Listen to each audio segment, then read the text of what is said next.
have my powers, Grodd, and my knowledge of how to use them. Now get us out of here. Grodd understands.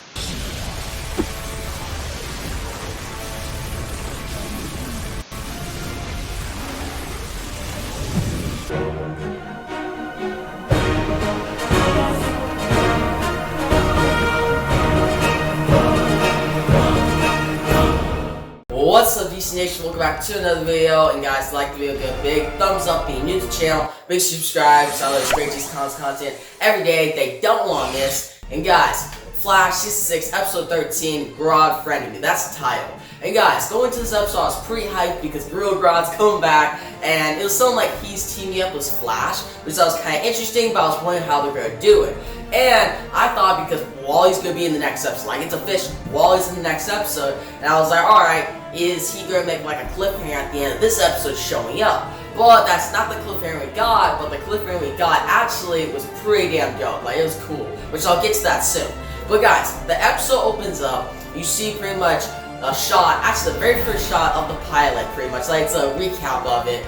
You see clouds, and it's zooming in on. Now, the very first episode of the show, the very first shot is actually zooming on clouds, and you have Barry talking about how he ran away from bullies. Now, that was pretty cool. It was the pilot was awesome, obviously, like spun this whole show.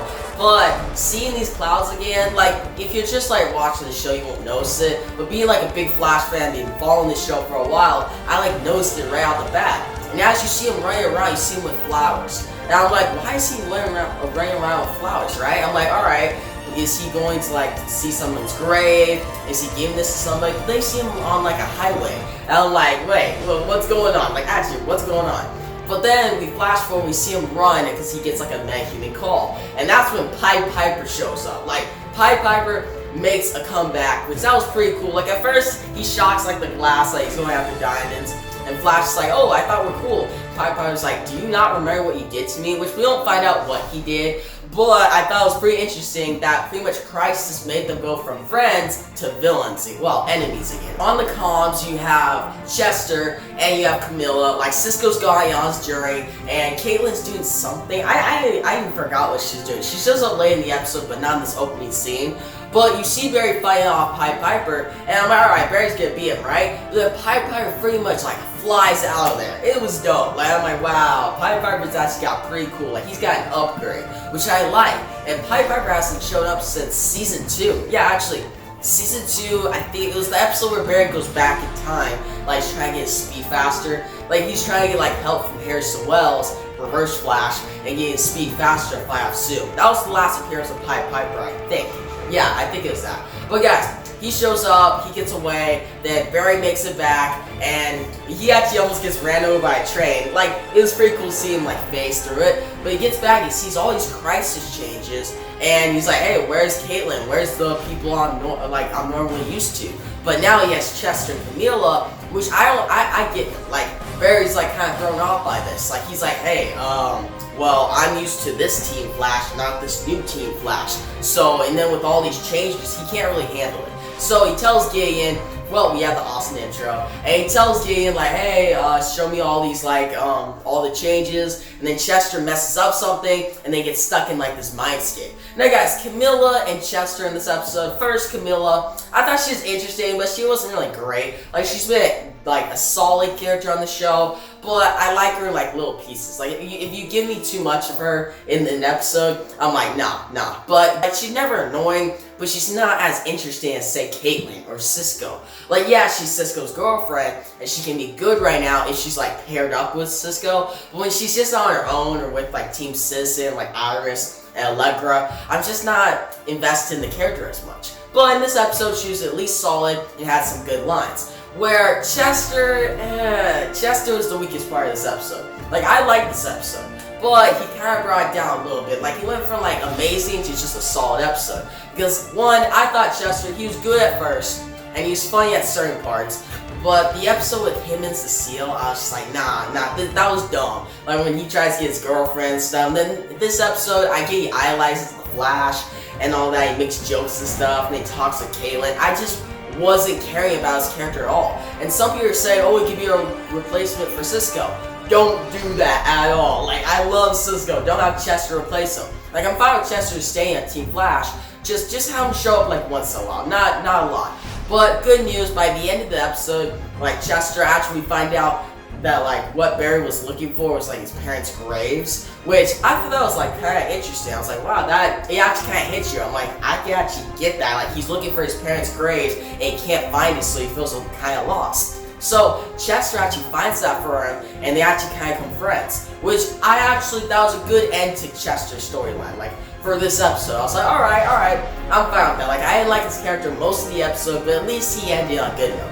Now guys, let's get to the Gorilla Grodd and Barry stuff. Turns out Barry gets stuck in this mindscape, right? And he's with Gorilla Grodd. Well, he is actually Gorilla Grodd. And you see Harrison Wells, Caitlin, right before the, well, not right before the particle accelerator, but pre-season 1. Like, Caitlin's in old clothes, which, by the way, the actor, you can tell that she's pregnant. I'm fine with it. Like, it's not bad, but you can tell it. Like, there's actually a scene where she's talking to Camilla and Chester, and you can just see, like, the lump in her chest. Like, oh, man, they could have covered up that a little better, but she is pregnant. I'm just happy they, like, kept her on the show, but they should work on covering up her pregnancy a little better on the show.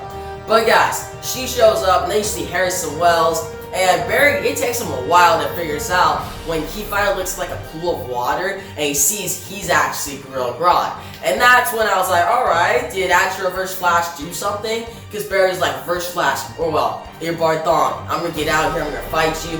I'm like, alright, this is getting good. And then it switches to Gorilla Grodd. And Gorilla Grodd's like, no, Flash. I'm like, alright, it's another battle between them. But then it turns out Gorilla Grodd needs Flash's help, which at first I was like, man, I don't like, I like Gorilla Grodd as a villain. Like, they even have like a montage where it's saying, oh, Gorilla Grodd, you brought gorillas to Central City back in season 3. You fought off King Shark. They actually make a reference to the episode with him and Caitlin and Harry, which that was pretty cool too. And obviously a reference to the season 1 era, like his first appearance, with like Joe showing up, which that was after we find out that he actually needs Flash's help. But they go on, they like make references to like every appearance of Gorilla Grodd on this show, which I actually really like. It like shows that character development and like that relationship development between Flash and Gorilla Grodd. So at first I was like, alright, I don't really care about this whole friendship, but by the end of the episode I was like, well, not friendship, but like team up. But by the end of the episode I was like, alright, I get it. Like, it actually kind of flowed well and it didn't feel forced, so I actually ended up liking it. But guys, they team up to fight Solovar, because Solovar is like blocking this mind thing, like, well, the way out of this mindscape. There you go. So the way out of this mindscape, and it's like a port, it's like a breach. So they show up, Gorilla Grodd can't take him down, Flash can't even take him down. He tries to do like a Captain Falcon punch on him again. Like, literally, back in season 3, that's what Barry did to beat him, and this didn't work at all. Like, he really tried to do it, and Solovar just kicked his ass. But when they actually team up, we actually see freaking Flash give his power to Gorilla Grodd, and Gorilla Grodd gets like a freaking Flash symbol on him, he gets the Speed Force, and he looks dope. Automatically, you know what this made me think of? It actually made me think of the 700th issue of Flash, Perfect Storm. Perfect Storm Part 1. Which, guys, I have all the Rebirth Flash comics. Love the series, Joshua Williams. Actually, I do reviews on them too.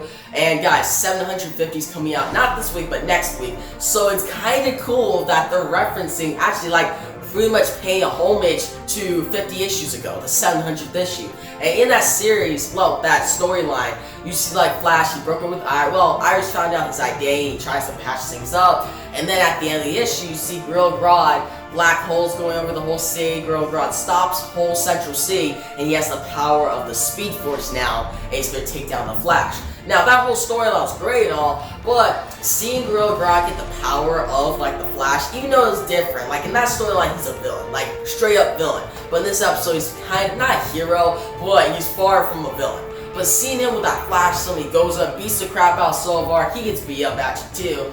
But then he ends up, like, running around. Like, I actually thought he was going to do a lightning bolt in that scene. Like, he actually just punches Solovar. Like, the CGI in that scene was really great. Like, for being, like, in broad daylight, even though there was, like, a forest, though, but being in broad daylight and not nighttime, usually, like, the CGI, like, falters. but in this scene, it was great. Like, it looked really cool, especially like real Grodd right toward the screen. Like, I laughed because it looks funny, but it also looks really good at the same time. But guys, long story short, they get out. Barry, Grill Grodd, they're fine. Like, we don't see nothing else of Grill Grodd after that. Pretty much they patch things up. I hope we see more of him in upcoming episodes. I hope this isn't like the last of him, because this is kind of like a standalone story. I thought it would like connect to the thing with Wally West and the death of the Speed Force, but it didn't at all. Then we transition, we see Barry talk to Chester, to Caitlin, and pretty much Barry talks to Chester, they patch things up, and Barry's like, I'm just have to get used to this crisis-heavy world. And guys, that's pretty much the end of the Grill Grodd storyline, which I liked, but at the same time, I wish there was more of it. Another storyline in this episode, we see Ava, who's acts like Mirror Master, the female Mirror Master, and Iris in like the Mirrorverse. And guys, they try to get out, and automatically I'm like, man, Ava, she's like freaking villain. She's gonna be the villain. And by the end of the episode, we find out, yeah, she was the one that pulled Iris in. Well, that's what I think, because she puts her hands through. And she said she's like dead, but she's not actually. And we see her talk to the evil Iris, and they're playing something. And Iris is playing to get in a black hole. Like, Ava, the villain, like this female Mirror Master, I keep forgetting her actual name. Eva McCulloch, yeah, Eva McCulloch, like she's gonna be the villain, I'm pretty sure. Like for a little bit, like I know Godspeed's coming soon, which I hope he's gonna be like a big villain. I hope he's not just like a standalone episode, because that sucked. That's what they did last season, that wasn't good. Even though that episode last season was cool, the one weak point was Godspeed. And the episode's literally titled Godspeed, so they gotta really do that well this season. But still, I'm liking Eva McCulloch, I'm liking her character, I'm looking forward to see what they do, but I also feel bad for Iris, because I feel like she's just going to get stuck in that Mirrorverse, and she's going to be gone for a little bit. But I feel like they should get her out of that soon, because the storyline of that, it's getting a little, like, it's been around for 3 episodes. They need to start bringing it to its conclusion, so we get Barry versus Eva McCulloch and start pushing this Mirrorverse storyline. But guys, that was a good ending to that subplot. Well, that was pretty much like a small subplot throughout the episode. And guys, the other subplot was pretty much Nash Wells and Allegra, which Allegra finds like the piece of paper that like it shows him and another doppelganger. They have a little fight, and we see instead of freaking Harry, we see Sherlock, and he's pretty much in Nash Wells' head. Now at first I was like, alright, this is just all the Wells in his head, like taunting him, right? And Nash even has a conversation with Caitlin, not about the Wells, but about, oh, what should I do? And then he finally comes to me and he's like, I'm gonna speak to her and tell her the truth. And that's when we get to the big cliffhanger. Like guys, this cliffhanger is pretty cool.